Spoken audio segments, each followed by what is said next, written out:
Hi, നമസ്കാരം.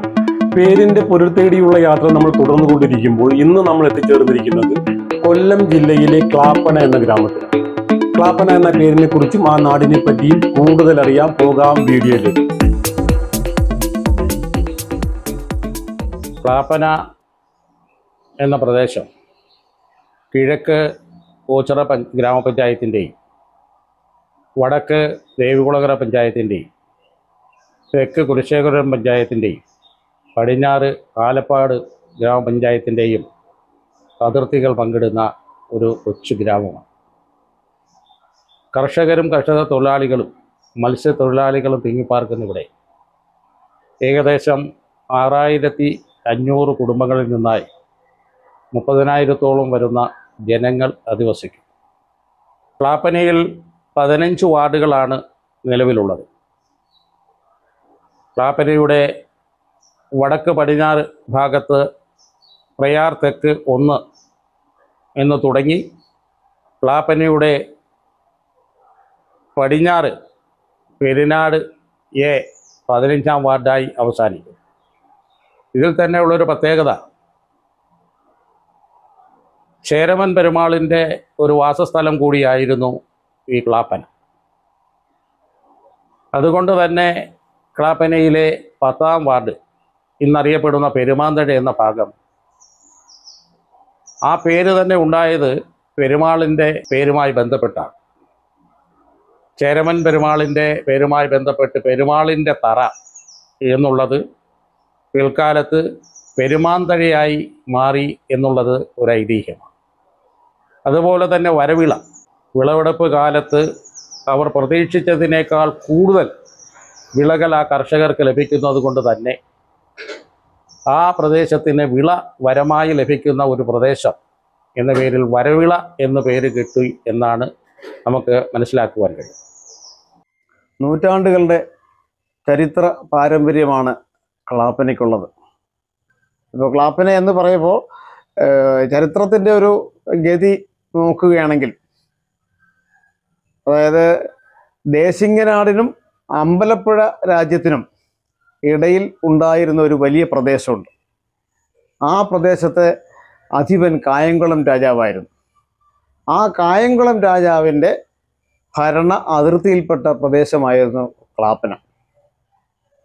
കായംകുളം മഹാരാജാവ് ഇടക്കർത്താക്കളെ വെച്ചാണ് പ്രാദേശികമായ ഭരണം നിർവഹിച്ചിരുന്നത്. അതിലെ ക്ലാപ്പന ഇടക്കർത്താവായിരുന്നു ക്ലാപ്പനയുടെ ഭരണാധികാരി എന്ന് വേണമെങ്കിൽ പറയാം. കാരണം ആ ഒരു പ്രദേശം മുഴുവൻ അദ്ദേഹത്തിൻ്റെ അധികാരത്തിൻ്റെ പരിധിയിൽ വിട്ടുകൊടുത്ത് അതിൻ്റെ ഒരു നിയന്ത്രണം മാത്രമായിരുന്നു കായംകുളം മഹാരാജാവ് നിർവഹിച്ചിരുന്നത്.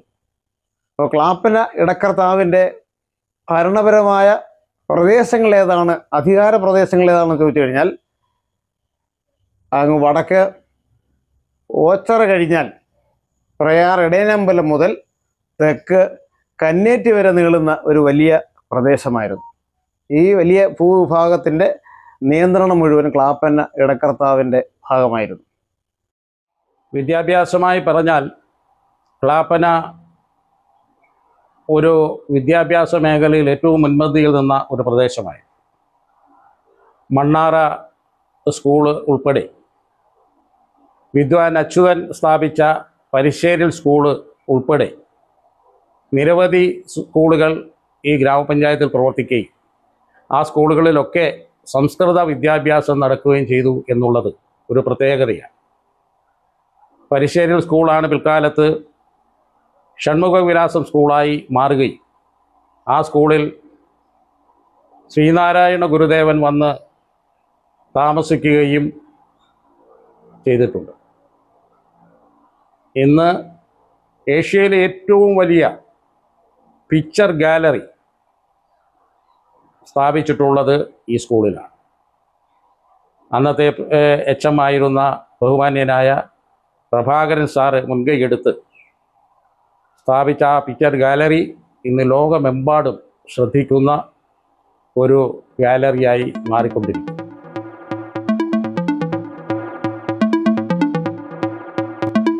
ക്ലാപ്പനയുടെ സ്ഥലനാമ ചരിത്രത്തെക്കുറിച്ച് വ്യത്യസ്തങ്ങളായ വാദഗതികൾ ഇന്ന് നിലവിലുണ്ട്. അതിലെ വിശ്വസനീയമായിട്ടുള്ളതും വിശ്വസിക്കാൻ ബുദ്ധിമുട്ടുള്ളതുമായിട്ടുള്ള കഥകൾ പറഞ്ഞു കേൾക്കുന്നുണ്ട്. അതിലേറ്റവും പ്രധാനപ്പെട്ട വിശ്വസനീയമായ ആ ചരിത്രം എന്ന് പറഞ്ഞത്, ക്ലാപ്പന എന്നും ഒരു കാർഷിക സമൃദ്ധിയുള്ള മേഖലയായിരുന്നു.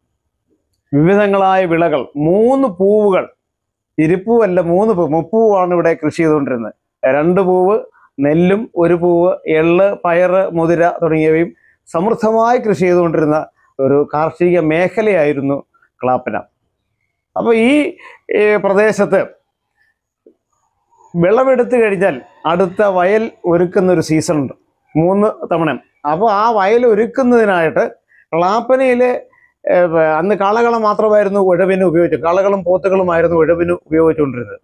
അപ്പോൾ ആ ഒരു കാലഘട്ടത്തിൽ ക്ലാപ്പനയിലെ കാളകളും പോത്തുകളും ഇവിടുത്തെ കൃഷിക്ക് തികയാതെ വരുമ്പോൾ അന്ന് മാമത്ത് നിന്ന്, ആറ്റിങ്ങലടുത്തുള്ള മാമത്ത് നിന്നാണ് കാളകളെ കൊണ്ടുവന്നിരുന്നത്.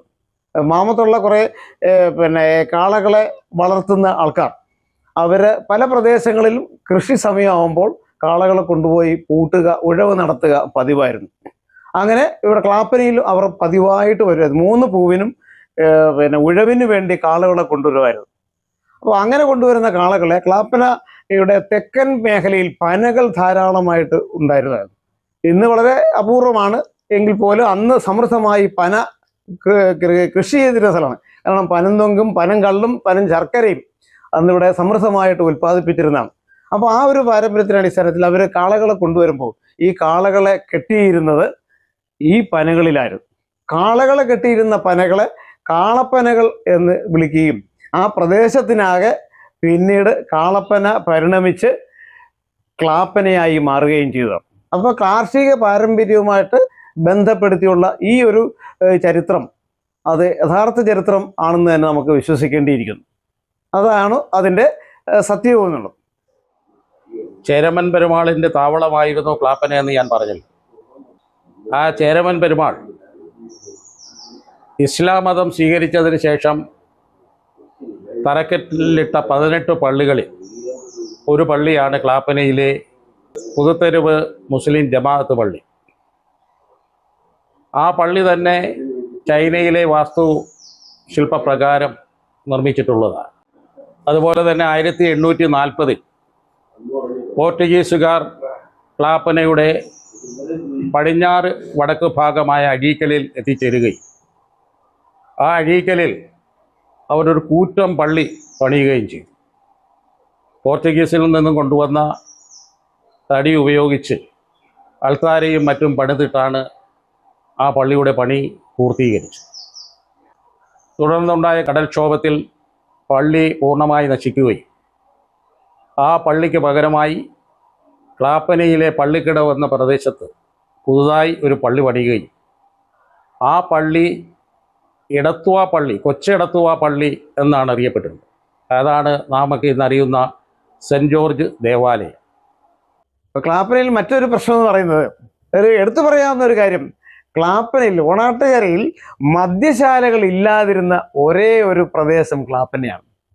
ക്ലാപ്പനക്കാർക്ക് ആർക്കെങ്കിലും മദ്യപിക്കണം എന്നൊരു മോഹം മനസ്സിലുണ്ടായാൽ സ്ഥലം വിട്ട് ദൂരെ പോയി മദ്യപിക്കേണ്ട ഒരു അവസ്ഥ ഉണ്ടായിരുന്നു. അപ്പോൾ അതുകൊണ്ട് തന്നെ സാംസ്കാരികമായിട്ടുള്ള ഒരു ഉയർച്ച എപ്പോഴും ഒരു മേൽക്കൈ ക്ലാപ്പനയ്ക്കുണ്ടായിരുന്നു എന്നുള്ളത് വളരെ വസ്തുതയാണ്. അതുപോലെ തന്നെ കലാരംഗത്ത് ക്ലാപ്പനയിൽ പ്രഗത്ഭന്മാരായ ആൾക്കാരുണ്ടായിരുന്നു. കീലേരി കുഞ്ഞിക്കണ്ണൻ മാഷിൻ്റെ പ്രഗത്ഭനായിട്ടുള്ള സർക്കസ് കലാകാരനാണ്. അദ്ദേഹത്തിന് ശിഷ്യന്മാർ 2 പേരും കൂടെ ഉണ്ടായിരുന്നു. സർക്കസ് കലയിൽ പ്രാവീണ്യം നേടിയവരായിരുന്നു. അപ്പോൾ അത് ക്ലാപ്പനയിൽ ആ ഒരു പാരമ്പര്യം, സർക്കസിൻ്റെ പാരമ്പര്യം നിലനിർത്താൻ ക്ലാപ്പനയ്ക്ക് കഴിഞ്ഞിട്ടുണ്ട്. ഒരു കാലത്ത് ഓണാട്ടുകരയുടെ നെല്ലറ എന്നറിയപ്പെടുന്ന പ്രദേശമായിരുന്നു ക്ലാപ്പന. കാർഷിക മേഖലയിൽ പണിയെടുക്കുന്നതിനായി കേരളത്തിൻ്റെ തെക്കൻ മേഖലകളിൽ നിന്നും കൂട്ടമായി കാളകളെ ഈ പ്രദേശത്തേക്ക് കൊണ്ടുവരുമായി. ഈ പ്രദേശത്ത് എത്തുന്ന കാളകൾ ജോലിക്ക് ശേഷം ഇടത്താവളമായി കണ്ടിരുന്നത് ക്ലാപ്പനയുടെ തെക്ക് ഭാഗത്തുള്ള പനകൾ വിശാലമായി നിൽക്കുന്ന പ്രദേശത്താണ്. അവർക്ക് വിശ്രമത്തിനായി തണ്ണീർ പന്തലുകളും കളത്തട്ടുകളുമൊക്കെ നിർമ്മിച്ച് ആ കാളകളെ വരവേൽക്കുക ഈ ഗ്രാമത്തിൻ്റെ ഒരു പ്രത്യേകതയായിരുന്നു. അന്ന് വിശ്രമത്തിനായി ഈ കാളകളെ കൊണ്ട് കെട്ടുന്നത് ഈ പനകളിലാണ്.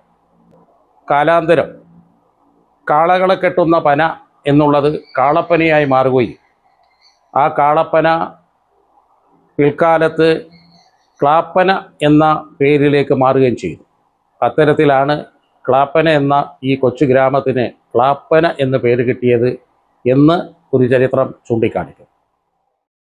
മതസൗഹാർദ്ദത്തിന് പേരുകെട്ട സ്ഥലമായാണ് ക്ലാപ്പന എന്ന് നേരത്തെ ഞാൻ പറഞ്ഞിരുന്നല്ലോ. അതിന് ഉപോത്ബലകമായിട്ട് പ്രസിദ്ധങ്ങളായ ദേവാലയങ്ങൾ ഈ ക്ലാപ്പനയിലുണ്ടായിരുന്നു. അതിലേറ്റവും പ്രധാനപ്പെട്ടത് എന്ന് പറഞ്ഞാൽ ക്ലാപ്പന സെൻറ്റ് ജോർജ് ദേവാലയമാണ്. സെൻറ്റ് ജോർജ് ദേവാലയത്തിന് വളരെ പഴക്കം ഉണ്ടെന്ന് മാത്രമല്ല പല സവിശേഷതകളും അതുണ്ട്. അതിൻ്റെ ആദ്യത്തെ വികാരി എന്ന് പറഞ്ഞാൽ പോർച്ചുഗീസുകാരനായിരുന്നു. പോർച്ചുഗീസുകാരനായിട്ടുള്ള തദ്ദേശീയ നമ്മുടെ നാട്ടുകാരനല്ലാത്ത ഒരു വികാരിയായിരുന്നു വർഷങ്ങളോളം ഈ ഇടവക ഭരിച്ചിരുന്നത്.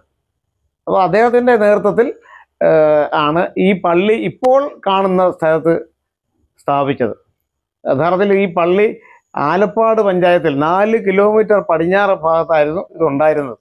കടലാക്രമണത്തിൽ ആ പള്ളി നശിച്ചു പോയി കഴിഞ്ഞപ്പോൾ ആ പള്ളി ഇങ്ങോട്ട് ക്ലാപ്പനയിൽ കായലിൻ്റെ കിഴക്കേ കരയിൽ നിന്ന് സ്ഥാപിക്കുകയാണ് ഉണ്ടായിട്ടുള്ളത്. അത് യഥാർത്ഥത്തിൽ അതിൻ്റെ അൾത്താര ഇപ്പോഴും ആ പള്ളിയിലെ അൾത്താര പോർട്ടുഗലിൽ നിർമ്മിച്ചതാണ്. അതുപോലെ തന്നെ അതിൻ്റെ പള്ളിയുടെ മുൻവശമുള്ള കൊടിമരം ഒലീവ് മരം കൊണ്ട് നിർമ്മിച്ചതാണ്. ഇപ്പോഴും നല്ല വെയിലടിക്കുമ്പോൾ ആ ഒലിവ് മരത്തിൻ്റെ തടിയിൽ നിന്ന് ആ ഒലിവെണ്ണയുടെ ആ അംശങ്ങൾ കാണാൻ കഴിയുമെന്നാണ് വിശ്വാസികളൊക്കെ പറയുന്നത്. അപ്പോൾ ആ തരത്തിൽ പ്രാധാന്യമുള്ള ഒരു ക്രൈസ്തവ ദേവാലയമാണ് സെൻറ്റ് ജോർജ് പള്ളി. ഒപ്പം നമ്മുടെ ക്രൈസ്തവ ദേവാലയത്തിന് വടക്ക് ഭാഗത്തായിട്ട് പുതുത്തെരുവ് മുസ്ലിം പള്ളിയുണ്ട്. അതിനും ഇതുപോലെ ചരിത്രപരമായ ഒരു പ്രത്യേകതയുണ്ട്. അത് ചേരമാൻ പെരുമാൾ ഇസ്ലാം മതത്തിൽ അദ്ദേഹം വിശ്വസിച്ചതിന് ശേഷം കേരളത്തിൽ അങ്ങോളം ഇങ്ങോളമായിട്ട് 18 പള്ളികൾ സ്ഥാപിച്ചതായിട്ട് പറയുന്നുണ്ട്. ആ പള്ളികളിൽ ഒന്ന് ക്ലാപ്പന പുതുത്തെരുവ് പള്ളിയാണ്. അപ്പോൾ അത് കൃത്യമായിട്ട് അത് പറയാൻ കഴിയുമെന്ന് വെച്ചാൽ അത് കേരളീയ വാസ്തുശില്പം അനുസരിച്ചാണ്, ശൈലിയിലാണ് ആ പള്ളി പണിതിട്ടുള്ളത്. ഒരു അറേബ്യൻ ശൈലി അല്ലത്. അപ്പോൾ അതുകൊണ്ട് തന്നെ ഒരു ഹിന്ദു രാജാവ് ഇസ്ലാം മതം സ്വീകരിച്ചതിന് ശേഷം ഒരു ഹൈന്ദവ മാതൃകയിൽ പണിഞ്ഞ ആ ഒരു പുരാതനമായ പള്ളിയാണ് ക്ലാപ്പന പുതുത്തെരുവ് പള്ളി എന്ന് പറയും. അതോടൊപ്പം തന്നെ ക്ലാപ്പനയിലെ ഹൈന്ദവ ദേവാലയങ്ങൾ അതിനും ചരിത്രപരമായ പ്രാധാന്യമുണ്ട്. ഇപ്പോൾ ചെറക്കടവ് ക്ഷേത്രമായാലും കൊച്ചാണത്ത് ക്ഷേത്രമായാലും കല്ലേശ്ശേരിൽ ക്ഷേത്രമായാലും ചരിത്രപരമായ ഒരുപാട് സംഭവങ്ങൾ ഉറങ്ങിക്കിടക്കുന്ന പ്രദേശങ്ങളാണ്. ക്ലാപ്പനയിൽ ഇപ്പോൾ 2 ഗവൺമെൻറ് LP സ്കൂളുകളും ഒരു എയ്ഡഡ് UP സ്കൂളും ഒരു ഹയർ സെക്കൻഡറി സ്കൂളുമാണ് പ്രവർത്തിക്കുന്നത്. അൺഎയ്ഡഡ് മേഖലയിലും നിരവധി സ്കൂളുകൾ പ്രവർത്തിച്ചുകൊണ്ടിരിക്കുന്നു. നേരത്തെ ഒരു ലൈബ്രറി പോലും ഇല്ലാതിരുന്ന ക്ലാപ്പനയിൽ ഇന്ന് 10ഓളം ലൈബ്രറികൾ ഇവിടെ പ്രവർത്തിച്ചു വരുന്നുണ്ട് എന്നുള്ളതും വളരെ അഭിമാനകരമായ ഒരു കാര്യമാണ്. പഞ്ചായത്തിൻ്റെ നേതൃത്വത്തിൽ ഗ്രാമോദ്ധാരണ ലൈബ്രറി എന്നൊരു ലൈബ്രറി പ്രവർത്തിക്കുന്നു. അതോടൊപ്പം തന്നെ നാട്ടുവൈദ്യന്മാരുടെയും വിഷ ചികിത്സാ വൈദ്യന്മാരുടെയും ഒക്കെ ഒരു പ്രദേശം കൂടിയായിരുന്നു. തിരുവാതിര കളിയുടെ നാടുകൂടിയാണ് ക്ലാപ്പന. തിരുവാതിര കളിക്ക് തന്നെ നിരവധി കേന്ദ്രങ്ങൾ ഈ പഞ്ചായത്തിൻ്റെ വിവിധ ഭാഗങ്ങളിൽ സ്ഥാപിച്ചിട്ടുണ്ട്. അതിന് തന്നെ താല്പര്യമെടുത്തുകൊണ്ട് നിരവധി പേർ ആ മേഖലയിലേക്ക് കടന്നു വരികയും ഈ പ്രദേശത്തെ സ്ത്രീജനങ്ങളെ തിരുവാതിരയിലേക്ക് കൊണ്ടുവരുവാൻ പരമാവധി ശ്രമിച്ചിട്ടുണ്ട്. ക്ലാപ്പനയിൽ ഓരോ മേഖലയും എടുത്ത് പരിശോധിച്ച് കഴിഞ്ഞാൽ ആ മേഖലകളെല്ലാം പ്രതിഭാധനന്മാരും പ്രഗത്ഭരുമായിട്ടുള്ള വ്യക്തികൾ ഓരോ കാലഘട്ടത്തിലുണ്ടായിരുന്നു എന്ന് വ്യക്തമായിട്ടുള്ള തെളിവുകൾ ശേഖരിച്ചിട്ടുണ്ട്. അത് ചികിത്സാരംഗത്ത്, ആയുർവേദ ചികിത്സാരംഗത്ത്, ഹോമിയോ ചികിത്സാരംഗത്ത്, അതുപോലെ പിന്നെ വിഷചികിത്സാരംഗത്ത്, ഈ 3 ചികിത്സാ മേഖലകളിലും പ്രഗത്ഭരായിട്ടുള്ള ആൾക്കാരുണ്ടായിരുന്നു. ഇന്നിപ്പോൾ ഹോമിയോ വിദ്യാർത്ഥികൾ പഠിക്കുന്ന റഫറൻസ് പുസ്തകങ്ങൾ പലതും എഴുതിയത് ക്ലാപ്പനക്കാരാണ്. ക്ലാപ്പനയിലെ മഹാവൈദ്യന്മാരാണ് ഇറക്കിയത്. അപ്പോൾ ആ ഒരു പാരമ്പര്യമുണ്ട്. അതുപോലെ വിഷചികിത്സ, മൃഗചികിത്സ, ഈ രണ്ട് മേഖലയിലും ക്ലാപ്പനയിൽ പ്രഗത്ഭന്മാരായിട്ടുള്ള ഭിഷഗ്വരന്മാർ ഉണ്ടായിട്ടുണ്ട്. ദൗർഭാഗ്യകരമായൊരു കാര്യം, നേരത്തെ ഞാൻ പറഞ്ഞതുപോലെ ഓണാട്ടുകരയുടെ നെല്ലറ എന്നറിയപ്പെടുന്ന ഈ പ്രദേശത്ത് ഏതാണ്ട് 10 ചതുരശ്ര കിലോമീറ്റർ ഉള്ള ഈ ഗ്രാമത്തിൽ 70-75% നെൽവയലുകളായിരുന്നു. ആ നെൽവയലുകളിൽ ഇന്ന് ഏതാണ്ട് 60% നെൽവയലുകൾ നികന്ന് പോയിക്കൊണ്ടിരിക്കുന്ന ഒരു കാലഘട്ടം കൂടിയാണ്. അതുകൊണ്ട് തന്നെ കാർഷിക മേഖലയിലെ നിരവധി ആളുകൾ കാർഷിക വൃത്തിയിൽ നിന്നും പിന്നോട്ട് പോയിരിക്കുന്ന ഒരു ദുരവസ്ഥ കൂടി ഈ ഗ്രാമത്തിനുണ്ട് എന്നുള്ളതും പ്രത്യേകം ചൂണ്ടിക്കാണിക്കേണ്ടത്. ഇതൊക്കെയാണ് ക്ലാപ്പനയെ സംബന്ധിച്ചിടത്തോളം, ഈ കൊച്ചു ഗ്രാമത്തെ സംബന്ധിച്ചിടത്തോളം എനിക്ക് പറയുവാനുള്ളത്. നന്ദി, നമസ്കാരം. കായംകുളം മഹാരാജാവിൻ്റെ ഭരണത്തിന് കീഴിലായിരുന്നു ക്ലാപ്പന എന്ന് പറഞ്ഞല്ലോ. കായംകുളം മഹാരാജാവിൻ്റെ ഭരണ പരിഷ്കാരങ്ങളിൽ ഏറ്റവും വലുത്, ഏറ്റവും ജനപ്രിയമായത് എന്താണ് എന്ന് ചോദിച്ചു കഴിഞ്ഞാൽ അത് തഴത്തോടിൻ്റെ നിർമ്മാണമാണ്. തഴത്തോട് ഒരു മാൻമെയ്ഡ് ആയിട്ടുള്ള ഒരു തോടാണ്, അല്ല പ്രകൃതിദത്തമായ ഒരു തോടല്ല, മനുഷ്യനിർമ്മിതമായ ഒരു തോടാണ്. അത് വടക്ക് കായംകുളം കായൽ മുതൽ തെക്ക് വട്ടക്കായൽ വരെ നീളുന്ന ഒരു ജലപാതയാണ്. അപ്പോൾ എന്തിനാണ് ഈ തോട് നിർമ്മിച്ചത് എന്ന് ചോദിച്ചു കഴിഞ്ഞാൽ, ഞാൻ നേരത്തെ പറഞ്ഞില്ല, കാർഷിക പാരമ്പര്യം, സമൃദ്ധമായ കാർഷിക പാരമ്പര്യമുള്ള ഒരു നാടെന്ന നിലയ്ക്ക് കാർഷിക ഉപകരണങ്ങളും കാർഷിക ഉൽപ്പന്നങ്ങളും കൊണ്ടുവരാനും കൊണ്ടുപോകാനും വേണ്ടിയുള്ള അന്നത്തെ ഒരു സംവിധാനം ജലമാർഗം മാത്രമായിരുന്നു, വഞ്ചികൾ മാത്രമായിരുന്നുണ്ട്. വഞ്ചിനാട് എന്ന് നമ്മുടെ നാടിന് പേര് വന്നതും അങ്ങനെയാണ്. അപ്പോൾ ആ വഞ്ചികൾ മാത്രമുള്ള ഒരു സമയത്ത് ഈ വഞ്ചികൾ ഈ തോടിലൂടെ വരാനും ഈ കാർഷിക ഉപകരണങ്ങളും കാർഷിക ഉൽപ്പന്നങ്ങളും കൊണ്ടുപോകാൻ വേണ്ടി നിർമ്മിച്ച ഒരു തോടാണ്. ഇപ്പോൾ കായംകുളം മഹാരാജാവിൻ്റെ ഏറ്റവും വലിയ സംഭാവന ഈ തഴത്തോടിൻ്റെ നിർമ്മിതിയാണ്. ഇപ്പോൾ ക്ലാപ്പന പഞ്ചായത്തിൻ്റെ ഒരു വാർഡിൻ്റെ പേര് വരവിള എന്നാണ്. വരമായ വിളയുടെ നാടാണ്, ശ്രേഷ്ഠമായ വിള. അപ്പോൾ അന്നേ തന്നെ ഈ ശ്രേഷ്ഠമായ വിളയെക്കുറിച്ച്, വിളവിൻ്റെ സമൃദ്ധിയെക്കുറിച്ച് ആ ഒരു ഖ്യാതി നിലവിലിരുന്നു.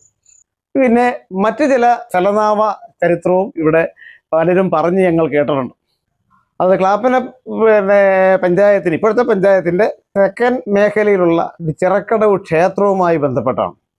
ചിറക്കടവ് ക്ഷേത്രത്തിന് വടക്കു ഭാഗത്തായിട്ട് ഒരു വലിയ പന ഉണ്ടായിരുന്നു എന്നാണ്.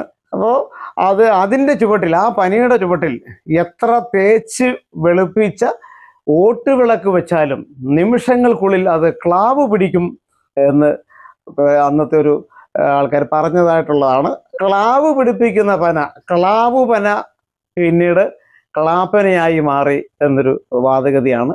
അപ്പോൾ അത് എത്രമാത്രം ശാസ്ത്രീയമായി ശരിയാണ് എന്ന് നമ്മൾ വിശ്വസിക്കാൻ കഴിയത്തില്ല.